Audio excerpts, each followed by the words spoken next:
And you had a story you wanted to share with us that was very important to you. Why don't you tell us about that? Yeah, as I mentioned earlier, I used to be sick a lot as a kid. Um, and I had really bad asthma since childhood, since birth, really. And that didn't allow me to, I wasn't allowed to go play at the playground for a while as a kid. I was kind of be the kid on the side outside playing with Legos or whatever, because it was always that danger if I got too excited or if I ran around, I'd have an asthma attack. And as a kid growing up, there's that's kind of messed up to have that dark thought like my next asthma attack would be my last. So I would always be afraid to kind of go out and play with other kids or try to do anything. Um, so it was all based pretty much from my childhood, even from my birth. I don't want to say that I was struggling. I always had this mentality that I was always constantly struggling with my life or struggling with issues, even at birth. Not that many people know, but I am a premature, preemie. I was born 5 months early. I didn't know. I wasn't told till later on. But according to my mother, her water broke over the weekend, whatever, and it took a couple days before I was born. Afterwards, to her go to the hospital just due to the situation she was in. Um, and unfortunately, infection had set in by that time. So all that nastiness came out, and then I came out. And because of the infection and everything, my mother and I both had like a 50% chance of you surviving the birth Mm. or whatever. Uh, so that was kind of scary to hear. But my mom being a woman of faith, was, trying to push through and do what she can. And she said, apparently said she had a vision that I, like the clock was like 5 o'clock in the morning, whatever, and there were like seven doctors helping me, us, and then lo and behold, I was born at 5:55 in the morning and at 7:11.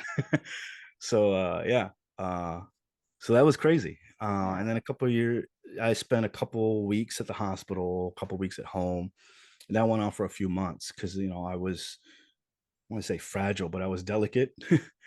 Being 5 months early, not being completely fully developed, I spent a couple weeks at the hospital before they would allow me to send me home. So for like the first few months, that was kind of like a routine for my mom. My mom jokingly says that I was the reason she learned English because she was like immigrant. So a lot of her English came from talking to these practitioners and doctors and people. And then my older siblings being kind of somewhat translators. Um, so so yeah, it was like a big deal. Um, Knowing that it kind of that explains a lot. And then later on when I was like two, again comes back to the asthma. I had a horrible asthma attack. I remember sitting on the couch while things watching Chips. Thanks with Eric Estrada. And I was like, drinking my soup and I just started coughing. Hmm. And I was sick at the time because that's why I wanted soup. I thought I'd feel better. And then from that, I don't remember much. I remember hearing sirens. I remember seeing the lights and whatnot, and being in the ambulance. Everything else was just told to me from that point. I had an asthma attack. I stopped breathing. My parents tried to resuscitate me. My sister, my older sister, who did take CPR classes in high school, was the one who tried to start CPR. The messed up thing is that it wasn't the ambulance that showed up first; it was the firefighters, and they didn't know what to do. So that it was just a long time without oxygen and all that. Um, that affected me and everything. That I ended up being in a coma for like a week. So like for 7 days, I was in a coma, Oh, not aware of what was going on. Um, and yeah, it was rough. The doctors didn't think I was going to come out of it, or if I was going to come out, it was going to be the same. It was a really big deal. Um, Being in that situation, my family didn't know what to do, what to expect. Um, and then on day seven, I just kind of woke out of it. I remember that. That was weird. That's a weird memory. I mm. remember seeing my parents kind of crying. And I woke up, I'm like, Mom, why are you crying? Don't cry. And that was it. That's all the memories I have from that situation. The Yeah. fact that I can remember that is crazy. Yeah. But That's scary. yeah, yeah. And then just from there on, it's just the constant threat of asthma, or it was really bad. Like I wasn't able to go up and down stairs because I would get tired. So it was always nebulizations, always, medication, being medicated, trying different medications, skinny, chunky, just the medications just messed with me a lot. And knowing that I have ADD and ADHD and other dealing with mental health in general didn't really help the situation. And looking back, I was picked on a lot as a kid. I was bullied a lot. People didn't like me because of just my awkwardness and just having those diagnoses. There's little ticks that we have, so Yeah. I'll click my pencil, or I would, shake it would annoy other kids, but I'd be the one separated. They wouldn't separate. I Yeah. was the problem. Yeah. Um, so I kind of, didn't really help much in my formative years. So that's why my constant, like at the time, I was like, why am I always struggling? Why am I always getting beat up on? Why am I, you get to learn pretty quick how to get out of stuff when people try to bully you, beat you up. So I was kind of resourceful on that end. But I guess I gained a little bit of respect back when I started wrestling with my friends because kids started watching this and watching us being stupid. Mhm. And the fact that I was kind of like the mankind of the group because I'd get thrown into a trailer or something and I'll get it back up laughing because it's like, yeah, it just Thrown off the chucked.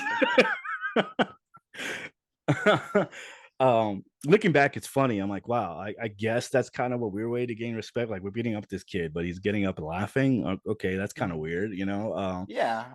But yeah, I came to school one day with this beat up.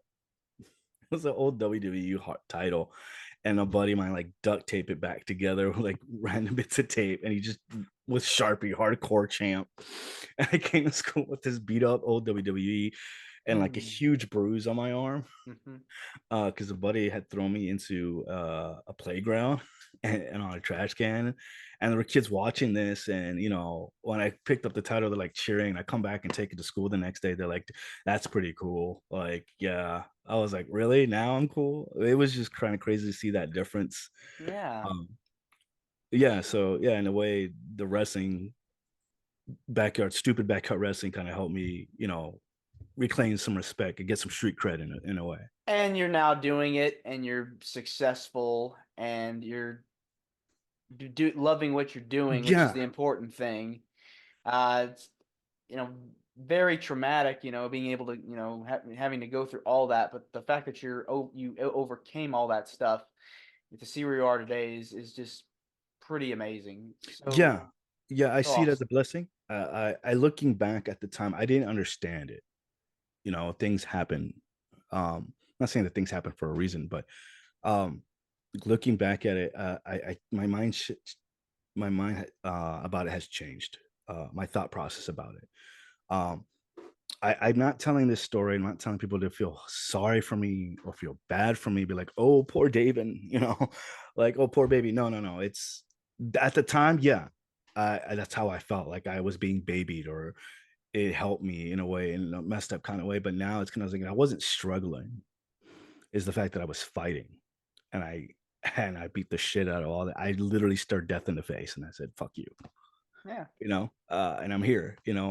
That's why I'm not really scared of big guys because I used to be bullied and beat up, almost on a daily basis in high school. And so dealing with all those challenges, those opponents, so to speak, and me overcoming them has really said a lot. I'm not this weak kid. I'm not this, pushover, as people like to think. I'm pretty badass. The fact Yeah. I ever came out through all that, and I'm here talking to everybody about it, and it just kind of put this passion and this adversity in my mindset. I'm like, yeah, I'm pretty badass.